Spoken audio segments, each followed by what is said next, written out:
1993 সালে বিতর্কিত নিয়োগ দিয়ে শুরু হয় ক্যাপ্টেন ইশতিয়াকের বৈমানিক কর্মজীবন। অভিযোগ আছে ইশতিয়াকের জন্য তার বাবা বিমান বাংলাদেশ এয়ারলাইন্সের ক্যাপ্টেন মনোয়ারের প্রভাব খাটিয়ে নিয়োগের নির্বাচনী প্রক্রিয়া পাশ কাটিয়ে ছেলেকে উতরে দিয়েছিলেন। ক্যাপ্টেন ইশতিয়াকের বাবার রয়েছে বিশেষ পরিচয়। তিনি বাংলাদেশের স্বাধীনতার পর শেখ মুজিবুর রহমানের আন্তর্জাতিক সফরগুলোতেও পাইলট হিসেবে কাজ করতেন। বাবা ও আওয়ামী লীগের রাজনৈতিক প্রভাব খাটিয়ে তরতর করে একের পর এক পদোন্নতিও পান ইশতিয়াক। 2023 সালে বাংলাদেশ বিমানের আইন ভঙ্গ করে নিয়োগ পান chief of planning and scheduling পদে। যদিও বাংলাদেশ বিমানের আইনে আছে অপারেশনস ম্যানুয়াল অনুযায়ী অ্যাসোসিয়েশনের কর্মকর্তাদের 1 বছর পূর্ণ না হওয়া পর্যন্ত বিমানের কোনো ব্যবস্থাপনা পদে নিয়োগ দেওয়া যাবে না,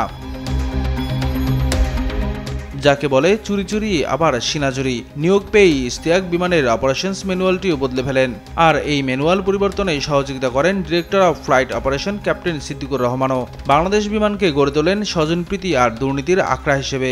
এছাড়া বিভিন্ন সময়ে দেশের বাইরে ফ্লাইট নিয়ে গেলেও ফিরে আসতেন না ইশতিয়াক। 2023-এর 21 ডিসেম্বর BG-202-এ ফিরে আসার কথা ছিল তার, কিন্তু তিনি তা না করে বিমানের খরচে ক্যাপ্টেন জয়নাল মিয়ার কন্যা নাফিজার বিয়েতে অংশগ্রহণ করেন।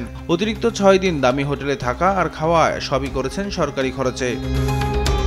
ক্যাপ্টেন ইশতিয়াকের নিয়োগ দুর্নীতি ফিরিস্তিও বেশ লম্বা। নিজ ছেলে সাদিফ হোসেনকে নিয়োগ দিতে করেন ক্ষমতার অপব্যবহারও। পুরো নিয়োগ প্রক্রিয়ায় বদলে ফেলেন তিনি।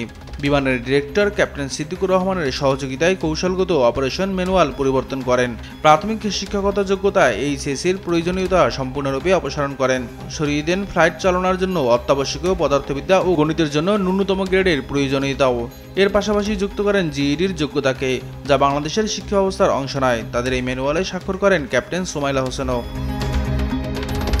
পিছিয়ে ছিলেন না ক্যাপ্টেন ইশতিয়াকের স্ত্রী ক্যাপ্টেন শাহানাও। 2004-এ সিলেট ফকার F-28 বিমান দুর্ঘটনায় তিনি জড়িত ছিলেন। তবে এই গুরুতর ঘটনায় অভিযুক্ত থাকা সত্ত্বেও স্বামী ইশতিয়াক আর শ্বশুর ক্যাপ্টেন মনোয়ারের প্রভাব খাটিয়ে 2018 পর্যন্ত চাকরিতে বহাল থাকেন ক্যাপ্টেন শাহানা। এছাড়া স্বৈরাচার পতন আন্দোলনের সময় 4 আগস্ট শেখ রেহানাকে বহন করেই বিশেষ ফ্লাইট BG-202-এরও পাইলট ছিলেন ক্যাপ্টেন ইশতিয়াক।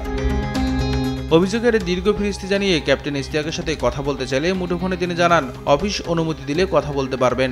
উনি আমাদের মিসেস বসরা আছেন, উনি বললে আমি ডেফিনেটলি আমার তো নিজস্ব কথা বলতে কোনো সমস্যা নাই, কিন্তু আমাদের যেহেতু একটা নিয়ম করে দিয়েছে আমি তো ডিরেক্টলি বলতে পারবো না। আপনি ওনার সাথে কথা বলতে উনি বললে আমি ডেফিনেটলি অ্যান্সার করি। তার কথা অনুযায়ী বাংলাদেশ বিমানে গেলে জনসংযোগ কর্মকর্তা দেন নানা অজুহাত। আপনার ক্যাপ্টেন ইশতিয়াকের সাথে আজকে একটু কথা বলা যাবে না? উনি কি নেই? ওটা আমি বলতে পারবো না, আমার উনি তো ওই অপারেশনস বিল্ডিং এ বসেন। ওনার বিরুদ্ধে যে অভিযোগ আছে সেই অভিযোগগুলো উনি আসলে প্রোটেস্ট করতে চান, কিন্তু আপনাদের প্রোক্রিয়রমেন্টের আপনার এই আপনার দেখালো, অজুহাত দেখালো যে এটা আপনার হয়ে আসতে হবে। আপনি আসবেন না, দয়া করে আগে ফোনে কথা বলে তারপরে পারমিশন নিয়ে তারপরে এসেন। কোনো বক্তব্য না পেয়ে প্রতিবেদক ফিরে আসেন। পরে প্রতিবেদককে আবার জনসংযোগ কর্মকর্তা মুঠোফোনে জানান কি কি প্রশ্ন করা হবে তা লিখিত দিলেই উত্তর দিবেন।